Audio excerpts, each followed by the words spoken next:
وأما مدرج المتن فهو أن يقع في المتن كلام ليس منه، فتارة يكون في أوله وتارة في أثنائه وتارة في آخره، وهو الأكثر، لأنه يقع بعطف جملة على جملة أو بدمج موقوف من كلام الصحابة أو من بعدهم بمرفوع من كلام النبي صلى الله عليه وسلم من غير فصل، فهذا هو مدرج المتن. ويدرك الإدراج بورود رواية مفصلة للقدر المدرج فيه أو بالتنصيص على ذلك من الراوي أو من بعض الأئمة المطلعين أو باستحالة كون النبي صلى الله عليه وسلم يقول ذلك. وقد صنف الخطيب في المدرج كتابا ولخصته وزدت عليه قدر ما ذكر مرتين أو أكثر ولله الحمد. So after explaining Mudraj al-Isnad and dividing it into 4 categories and expounding on those 4 categories, Hafidh ibn Hajar rahmallah now moves on to discuss Mudraj al-Matn. Mudraj al-Matn refers to an addition in the text that most narrators or most students, they quote the narration in a certain way, but then you have one or more narrators who come and then they quote it with an additional sentence or with few additional words. So Ibn Hajar rahmallah defines Mudraj al-Matn here, and he says, فَهُوَ أَن يَقَعَ فِي الْمَتْنِ كَلَامٌ لَيْسَ مِنْهُ. That Mudraj al-Matn is where there are additional words in the hadith which are not from it. Commenting on this, Al-Imam Munawi rahmallah, he brought 2 comments here, and he says, قَالَ بَعْضُ مَنْ لَقِينَاهُ, that a few of our contemporaries or few of those who we have met, they have said, الْوَاقِعُ هُوَ الْمُدْرَجِ لَلْوُقُوعُ الْمُعَبَّرُ عَنْهُ بِأَيْ يَقَعُ. That here, Ibn Hajar rahmallah is using the verb, هُوَ أَيْ يَقَعَ, that it is the insertion, but he's saying that it's actually the words which are already there. They are what is called mudraj. It's not the act of inserting those words. So Al-Malakani rahmallah, he gives a very simple response. He says just add the word dhu and assume the word dhu is muqaddar, and then the problem is solved. So that's what his first comment. And then his second comment is, he says that Ibn Hajar is using the word fil matni. It happens in the text, but later on he says fataratan yakunu fi awwalihi, it happens before the text, and wataratan fi akhirihi, it happens after the text. So that means this definition of his is not correct, or it is a metaphorical way, he's using it majazan. ثم إن قوله أن يقع في المتن مع جعل المدرج يكون مصاحبا لآخر المتن فيه تجوز. You say it's majaz. It is metaphorically is using the word فيه إذ كونه متصلا بآخره لا يطلق عليه أنه فيه. If it comes in the beginning or at the end, you cannot say that it's taking place in the text. It's taking place before the text or after the text. So to this, Al-Malakani rahmallah, he says that sometimes the word fi comes for musahaba. You must have done Sharh Miyata Amil. If you never do it, it's a kitab which you need to read. So therefore, yustukul kalam bima fil awwal wa bima fil athna, and then here in the front of Qada al-Watr, it comes wa bima fil wasat. But the Muhaqqiq mentions that in all the manuscripts, it comes with the word wasat, but it actually وَلَعَلَّهُ سَبْقُ قَلَمٍ وَالصَّوَابُ الْآخِرِ. That sometimes it can come in the beginning using the word fi for musahaba. So in essence, Mudraj al-Matn means to insert some alien words, some foreign words in the narration, whether it's before or whether it's at the end. Or rather you can say to add a sentence or two along with the words of the Prophet sallallahu alaihi wasallam. وحاصل أن يذكر الراوي صحابيا أو غيره كلاما لنفسه أو غيره فيرويه من بعده متصلا بالحديث من غير فصل يتميز عنه. So this is how Mullah al-Qari explains it, that it is where a Sahabi or those who came after the Sahabi, any narrator, he mentions his own statement or maybe he's quoting the statement of someone else, and then he's mentioning it along the words of the Prophet sallallahu alaihi wasallam.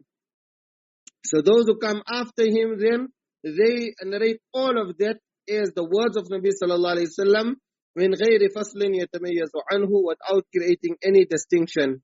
فإيعزوه لقائله صريحا أو كناية فيتوهم من لا يعرف حقيقة الحال أنه من الحديث. So someone who doesn't know, he will assume that all of this here is from the hadith. So if you want to, you can memorize the definition which Allama Jazayiri rahmallah gave, that he said, فهو يورد في متن الحديث ما ليس منه على وجه يوهم أنه منه. So simple. That where some words are narrated along with the statements of Nabi sallallahu alaihi wasallam, and it gives the impression that these are also the words of the Prophet sallallahu alaihi wasallam. Now you might wonder that what is the difference between Mudrajul Matn and the fourth type of Mudrajul Isnad, that الرابع يسوق الإسناد فيعرض له عارض فيقول الكلام من قبل نفسه, that a person said the whole sanad and he was about to mention the hadith and then his mind got diverted and he quotes a statement which is not from the Prophet sallallahu alaihi wasallam. So Mullah al-Qari rahmallah then responds to that and he says that in Mudrajul Isnad, the entire statement is not the words of Nabi sallallahu alaihi wasallam. وَأَمَّا مُدْرَجُ الْمَتْنِ فَيُظَنُّ أَنَّهُ جُزْءٌ مِّنَ الْحَدِيثِ. Here in Mudrajul Matn, a person would assume that those additional words is mentioned along with the words of Nabi sallallahu alaihi wasallam. So you can imagine how much more difficult it is to dissect and to differentiate, and we'll discuss about that shortly, inshallah. So he says, فَتَارَةً يَكُونُ فِي أَوَّلِهِ وَتَارَةً فِي أَثْنَائِهِ وَتَارَةً فِي آخِرِهِ. Sometimes it happens in the beginning. Now here he mentioned the word taratan yakunu fi awwalihi, and we'll explain what he mentioned in his nukat. But first to give an example to show how words were inserted at the beginning. So Mullah al-Qari here quotes the same example of Allama Khatib, and Allama Ibn Salah rahmallah, he also brought the same example, and we discussed it in Muqaddimah Ibn Salah in detail, that the narration of Sahih al-Bukhari وَيْلٌ لِلْأَعْقَابِ مِنَ النَّارِ. So when Imam Bukhari rahmallah narrated it from the student of Shu'bah, Imam Bukhari narrated it from Adam bin Abi Iyas, then they narrated it with differentiating the words وَيْلٌ لِلْأَعْقَابِ مِنَ النَّارِ from the words أَسْبِغُ الْوُضُوء. So in Sahih al-Bukhari, it comes like this here, that Muhammad bin Ziyad, he says, سَمِعْتُ أَبَا هُرَيْرَةَ وَكَانَ يَمُرُّ بِنَا وَالنَّاسُ يَتَوَضَّؤُونَ مِنَ الْمَطْهَرَةِ قَالَ أَسْبِغُ الْهُدُوء. So you can see it's said as the words of Abu Hurairah. Anyone who hears it from Sahih al-Bukhari, they would understand that it's the words of Abu Hurairah, أَسْبِغُ الْهُدُوء. Thereafter Abu Hurairah radiallahu anhu is saying, فَإِنَّ أَبَا الْقَاسِمِ صلى الله عليه وسلم قال وَيْلٌ لِلْأَعْقَابِ مِنَ النَّارِ. So he's mentioning that the words وَيْلٌ لِلْأَعْقَابِ مِنَ النَّارِ are the words of the Prophet sallallahu alaihi wasallam, and the words أَسْبِغُ الْوُضُوء, you can understand it is the words of Abu Hurairah radiallahu anhu. So you can see how clear it is. It's different words. But now look at how the other students of Shu'bah narrated it. So you have Abu Qatn, Imam Al-Khatib rahmallah narrates it in his Al-Fasl al-Wasl, which Ibn Hajar talks about in his last paragraph. So Abu Qatn, Amr bin Haytham al-Qat'i, he narrates it like this here, that Abu Hurairah radiallahu anhu said, قال أبو القاسم صلى الله عليه وسلم أسبغ الوضوء ويل للأعقاب من النار. So can you see that it's mentioning like all these words, the words أسبغ الوضوء are also the words of the Prophet صلى الله عليه وسلم. Likewise he quotes from another student of Shu'bah, Shababa bin Sawar al-Fazari. So he also narrated it in the same way, that قال رسول الله صلى الله عليه وسلم أسبغ الوضوء ويل للأعقاب من النار. So then Allama Khatib rahmallah, now to show you that these two students are narrating it incorrectly, that the words Asbighul Wudu are not the words of Nabi sallallahu alaihi wasallam, rather they are the words of Abu Hurairah radiallahu anhu. He gives a list of students and shows a list of students of Shu'bah and shows how all of them created this distinction and narrated the words of Abu Hurairah separately, and the words وَيْلُ لِلْأَعْقَابِ مِنَ النَّارِ, they only attributed those words. So he gives the names. He says Abu Dawud al-Tayalisi, Wahb bin Jarir bin Hizam, Adam bin Abi Iyas, that's the one in Sahih al-Bukhari, Asim bin Ali, Ali ibn al-Ju'ad, Muhammad bin Ja'far, you know Gundar, that's why it's called Gundar, Haytham bin Bashir, Yazid. He gives all of these names, an-Naḍar ibn Shumayl, Waqi' ibn al-Jarrah, etc. He gives all of these names. So you can see so many other students جعلوا الكلام الأول من قول أبي هريرة والكلام الثاني مرفوعا. So this here is a very clear example and shows how the words were intermingled. But now, Ibn Hajar rahmallah in his nukat, he mentions that even for this example, you have others who even, Abu Hurairah radiallahu anhu, in his narration is coming separately. Asbighul wudu is coming separately. But he's saying that the words Asbighul wudu قد ثبت من كلام النبي صلى الله عليه وسلم من حديث عبد الله بن عمرو في الصحيح, mentions that in the Sahih, in Sahih Muslim, the words Asbighul wudu via Abdullah ibn Amr radiyallahu an, it comes as the words of the Prophet sallallahu alaihi wasallam.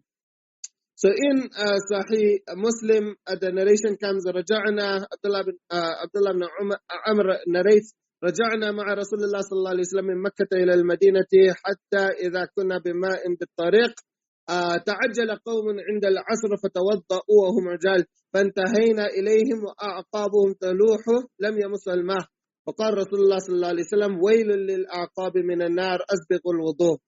In the lesson of Muqaddamah ibn Salah, we also showed how it comes 2 times attributed to the Prophet sallallahu alaihi wasallam.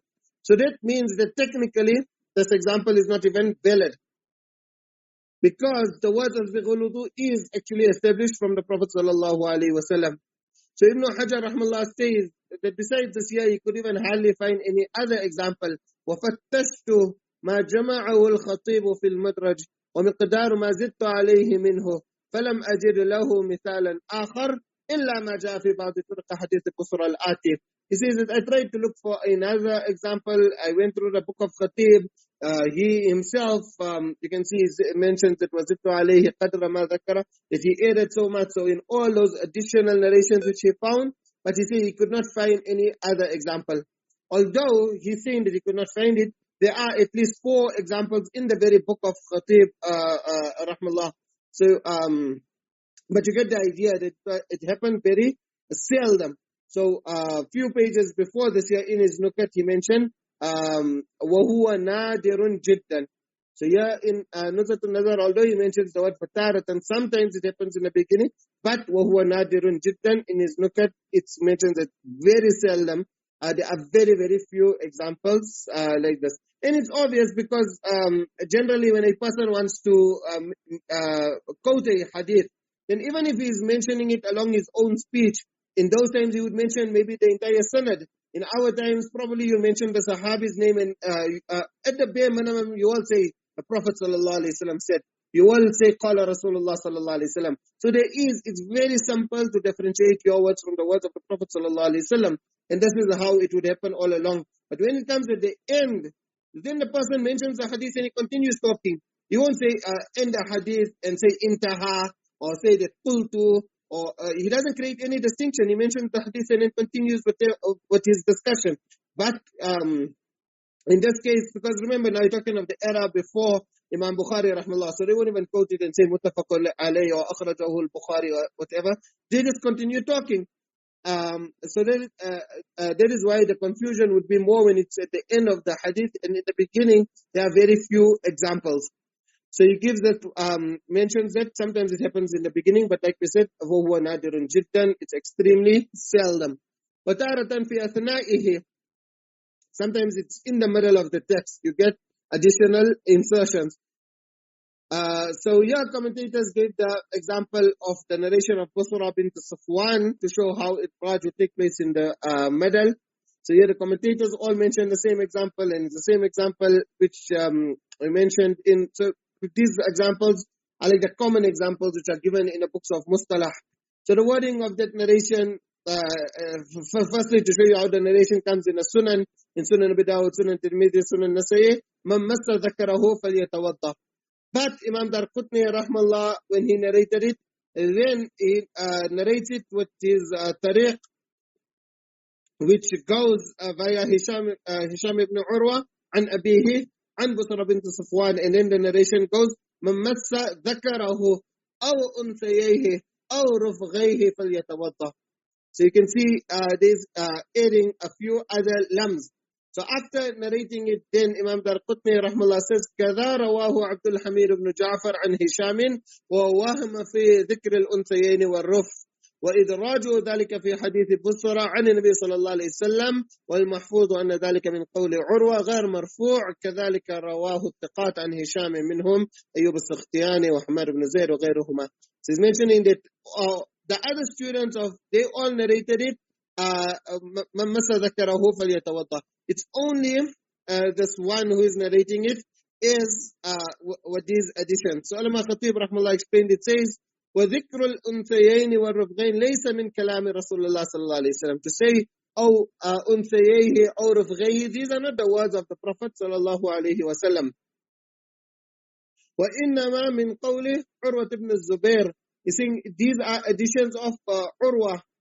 It's the additions of Urwa bin Zubair. فَأَدَرَجَهُ الرَّاوِي فِي مَتْنِ الْحَدِيثِ. So the Rawi, one of the narrators below, they added it and made it seem as if it is the words of the Prophet sallallahu alaihi wasallam. Then to prove this point here, Imam Darqutni rahmallah brings the following narration. So he brings his whole sanad, which goes and also goes via Hisham ibn Urwa from Urwa. And there it comes that مَنْ مَسَّ ذَكَرَهُ فَلْيَتَوَضَّأْ قَالَ وَكَانَ عُرْوَ يَقُولُ. So you can see now there's a distinction which is being made. That Urwa used to say, إِذَا مَسَّ رُفْغَيْهِ أَوْ أُنْثَيَيْهِ أَوْ ذَكَرَهُ فَلْيَتَوَضَّأْ. So the words of the hadith are مَنْ مَسَّ ذَكَرَهُ فَلْيَتَوَضَّأْ, and then you clearly have this distinction where it was Urwa who used to say إِذَا مَسَّ رُفْغَيْهِ أَوْ أُنْثَيَيْهِ أَوْ ذَكَرَهُ فَلْيَتَوَضَّأْ. So we explained that in the Sunan it also comes just with the words as مَنْ مَسَّ ذَكَرَهُ فَلْيَتَوَضَّأْ. It doesn't come with all those additions. And therefore, Allama Munawi rahmallah, he says, فَعُرْوَةٌ لما فهم من لفظ الخبر أن سبب نقض الوضوء مظنة الشهوة جعل حكم ما قرب من الشهوة كذلك فقاله فظن بعض الرواة أنه من الحديث فنقله مدرجا فيه. Urwa, he looked at the sabab of the whole thing and he looked at shahwa, and therefore he added those organs which are close by, which will also be a cause of shahwa. But then his students below, they thought that all of these were marfu'an from the Prophet sallallahu alaihi wasallam. At this juncture here, you will find that the commentators, Mullah al-Qari and Ulama al-Qani, they all bring the objection of Ulama ibn Daqiq al-Eid. So Ibn Daqiq al-Eid, he mentions in his Iqtirah, وَمِمَّا قَدْ يَضْعُفُ فِيهِ. He uses the word يَضْعُفُ فِيهِ. Ulama al-Qani, he explains that the word يَضْعُفُ means يَصْعُبُ. That what makes this here so difficult when it comes in the middle, يكون مدرجا في أثناء لفظ الرسول صلى الله عليه وسلم. When it's in the middle of the text, then it's extremely difficult. لا سيما إن كان مقدما على اللفظ المروي أو معطوفا عليه بواو العطف. So he talks about the واو العطف. It is now really difficult to detect that the words were actually merged when they are in the beginning or in the middle. So it's very difficult, and it becomes extremely difficult to claim with absolute surety that these are the words of someone else and they are not the words of the Prophet sallallahu alaihi wasallam. And why is it so difficult? He says because when a word comes in the middle, then we've done the whole section of ziyadat al-thiqat, that you have additions from reliable narrators. So these could be valid additions which maybe the other narrators remembered. Some narrators remembered and the others forgot. And you give preference as long as there's no contradiction, etc. We done that whole chapter on Qarina, etc. But you give preference to ziyadat al-thiqat. So how can you just assume that it is mudraj? And especially he's saying أو معطوفا عليه بواو العطف, when there's an atf, a conjunction, like you have the words wow or oh, which joins the words together. So now how can you be so sure to just assume that they're all mudraj? Because the words wow and the word oh, they include things in the they combine the different things which are mentioned in this sentence. So like for example, a person, he will say, I bought a phone and a watch only if he bought both, isn't? If he bought only one, if he went to the shop and he only bought a phone and he comes back and he says, I bought a phone and a watch, then he's clearly lying because he didn't buy a watch, he only bought a phone. He can only use the word and mention that he bought a phone and a watch if he bought both. And if he mentions the word and a phone, then it means he's lying and therefore he loses his integrity. So in the same way, when a narrator uses the word, the harf atf, wow, then he is adding to the text. So he's including and he's joining that which comes before the word in with what comes after the word end. So in the same way as how we mentioned in our example about the watch and the phone. So if these additions were not from the marfu' narration, then the narrator will be clearly attributing something to the Prophet ﷺ, which he did not say. That means he is lying. So Ibn Daqiq al-Eid feels that instead of doubting the narrator, we rather say that all of this falls under ziyadat al-thiqat, which means that they are all additions which are accepted, rather than merely saying that they fall under idraj, because idraj means that they are not the words of Nabi sallallahu alaihi wasallam, and hence they have to be rejected. So in this example which we quoted, and like we said, it's a frequent example which is given in all the books of Mustalah, most of the books of Mustalah, all the commentators, they mentioned it here. So the Prophet ﷺ only said, "Man massa dhakarahu falyu'id al-wudu' wa falyatawadda." So that means now, man massa dhakarahu, it's only one specific organ. Now if a narrator has to use the word wow, he's using the harf at, and he has to add additional, that means he's adding to the text. So that means he's falsely attributing something to the Prophet ﷺ, because the narration is very specific to the one organ. There's no second organ which has been added. So this here is what Ibn Daqiq al-Eid is mentioning. That here we know Urwa was such a master of Ḥadīth, and he's the one adding the words مَنْ مَسَّ ذَكَرَهُ أَوْ أُنْثَيَيْهِ أَوْ رُفْقَيْهِ. So now it becomes three lams because of the harf أَوْ. So it means he's including to the ruling, and therefore all of these here should be ziyadatul thiqat rather than idraj. So it's extremely difficult to just say that it's all mudraj. Then furthermore, we looked at sometimes even the i'rab, it's based on the original words. So why are we in this narration? Why are we reading it as أو أنثييه or أو رفغيه? Why are we reading it in halatul nasab? Why are we? Because of the word mamassa, and the word mamassa is from the original text. فها هنا يضعف الإدراج لما فيه من اتصال هذه اللفظة بالعامل الذي هو من لفظ رسول الله صلى الله عليه وسلم. That the amil which is having an impact on the i'rab, how you're reading the words, it's from the words of Nabi sallallahu alaihi wasallam. So now, how can you just assume that these words were not were inserted and they are not also the words of the Prophet sallallahu alaihi wasallam? Because the letters which are having an impact and which are changing the i'rab on these words are from the words of the Prophet sallallahu alaihi wasallam. So in light of all of this, why can we not say that Urwa, who is known for his accuracy, he remembered what the others did not remember? Why are we saying that it is mudraj? Why are we not saying that it's thiqat? So Alam al-Aqani, he also just quotes all of this here, and he maintains silence. And if you read Qada al-Watr, then you know Alam al-Aqani, he doesn't maintain silence on what he disagrees with. So the way he quotes it from his practice, we realize that he accepts this argument of Ibn Daqiq al-Eid. However, then commentators pointed out and proved that there is no problem in saying that these are inclusions. Mullah al-Qari rahmallah, he quotes from Ibn Hajar, قال المصنف لا مانع من الحكم على ما في الأول والآخر أو الوسط بالإدراج إذا قام الدليل المؤثر. He's saying that if you have a dalil, like in this case here, Imam Darqutni rahmallah clearly brought it at a sanad.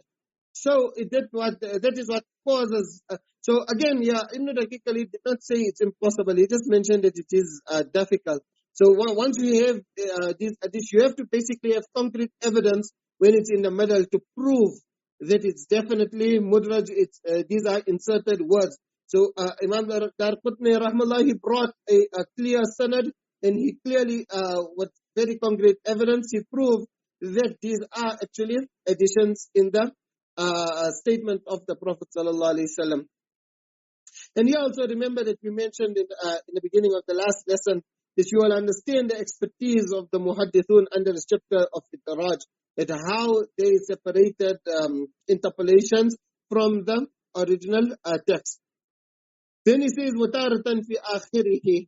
So you can have these insertions at the end of the narration. And like we mentioned, and here Ibn Hajar is saying it again, that وَهُوَ الْأَكْثَرُ, this is where it takes place majority of the time.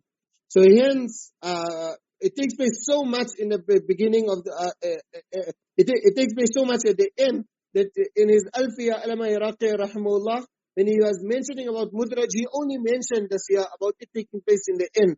He didn't mention of it taking place in the beginning or at the middle, because it's still Adam, so few instances there compared to how many instances it takes place at the end. So he, in his Alfiya, he said, Al-Mudrajul Mulhaq Akhirul Khabr min qawli rawim ma bila faslin dhahr. So you can see, he mentions that it's only at the end. So Alama al-Qani explains that وَهُوَ الْأَكْثَرِ أَيْ مِنْ سَائِرِ وُجُوهِ الْإِدْرَاج, that from all the different kinds of idraj. But now the second, the main portion of the statement of Alama al-Qani is وَيَلِيهِ الْإِدْرَاج فِي الْأَوَّلِ. He's saying that it takes place most of the time at the end, then in the beginning. And what Ibn Hajar said about the beginning, that وَهُوَ نَادِرٌ جِدًّا, it's very seldom in the beginning. But still, it takes place more in the beginning. وَأَقَلُّهَا الْإِدْرَاج فِي الْوَسْطِ. It takes place very few times in the middle. So if in the beginning it takes, Ibn Hajar is saying وَهُوَ نَادِرٌ جِدًّا, then you can imagine how much more seldom it is in the it's in the middle. For example, Mullah al-Qari again give the same example as Alama ibn Salah rahimahullah, and Ibn Salah took it from Alama Khatib rahimahullah, and this time even from Imam Hakim rahimahullah. But Hanafis do not agree with it. It's an example. It's basically because it impacts a ruling in the Hanafi madhab, and we explained all of that in lesson 158 of Muqaddamah ibn Salah. So we did explain before also that we could have a difference of opinion. Some muhaddithun regard words as mudraj, others would not regard it as mudraj. We would regard it as ziyadat al-thiqat, or we would regard it part of the original text. So in that example which Mullah al-Qari gives, we do not agree that it's mudraj. So since we differ, rather we give another example here, because there's so many examples. If it takes place majority of the time, at the end, وَأَمْثِلَتُهُ لَا تُحْصَى إِنْ يَوَقِّتُ وَالدُّرَرِ, that there will be countless of examples. And we explained that why it was it's most of the time at the end, because the person, after mentioning the hadith, he just continues talking, and the listener, he wasn't sharp enough to differentiate that. The Shaykh completed the narration, and now whatever he's saying is from his own side. So this example here is the hadith, إِنَّ أُمَّتِي يُدْعَوْنَ يَوْمَ الْقِيَامَةِ غُرًّا مُحَجِّلِينَ مِنْ آثَارِ الْوُضُوءِ. That's how the hadith comes. Thereafter it comes, فَمَنِ اسْتَطَاعَ مِنْكُمْ أَن يُطِيلَ غُرَّتَهُ فَلْيَفْعَلْ. So this addition here, Ibn Hajar rahimahullah said, لم أرى هذه الجملة في رواية أحد مما يروي هذا الحديث من الصحابة وهم 10. That although there are 10 Sahaba narrating this narration, I haven't found any other Sahabi narrating it. Then we look, it's okay, it's only from the narration of Abu Hurairah radiyallahu anhu. But again, even from Abu Hurairah, we find that it's only a specific student. وَلَا مِمَّنْ عَنْ أَبِي هُرَيْرَةَ غَيْرَ رِوَايَةِ نُعَيْمٍ هَذِهِ. So that means that this here is Mudraj. Now Ibn Hajar rahimahullah explains why it takes place most of the time at the end. So he's given this here is ta'lil. You can see لأنه it's ta'lil, the reason why it takes place. لأنه يقع بعطف جملة على جملة. So this is what he's mentioning. So Alama Qasim rahimahullah and Alama Kamal, both of them objected on this reason. لا يصلح تعليلا, that this here is not a valid thing to show why the reason why it takes place majority of the time at the end, because there's no difference whether if you're taking it as a sentence, then it's also as a sentence in the middle, or a full sentence can come in the beginning. So that's not a valid reason to mention why majority of the time it takes place at the end. So waqfatan lil muta'ammil, that this here is not a valid example. And besides that, even this whole statement that jumla ala jumla, Mullah al-Qari rahimahullah said, لا نسلم أن الآخر دائما يكون بعطف كلام مستقلا على آخر مثله. It's not all the time that it's a full sentence upon a full sentence. بل ربما يكون بعطف مفرد على مفرد. So sometimes it's just one additional word. And sometimes بل بلا عطف. Sometimes there's no عطف at all. So the reason which Allama Ibn Hajar rahmallah is mentioning here is not a valid reason. We'll just have to stop here because I have to rush for Asr as-Salah. Inshallah, we'll continue on as Saturday. Until then, Jazakumullah khairan. Assalamu alaikum wa rahmatullahi.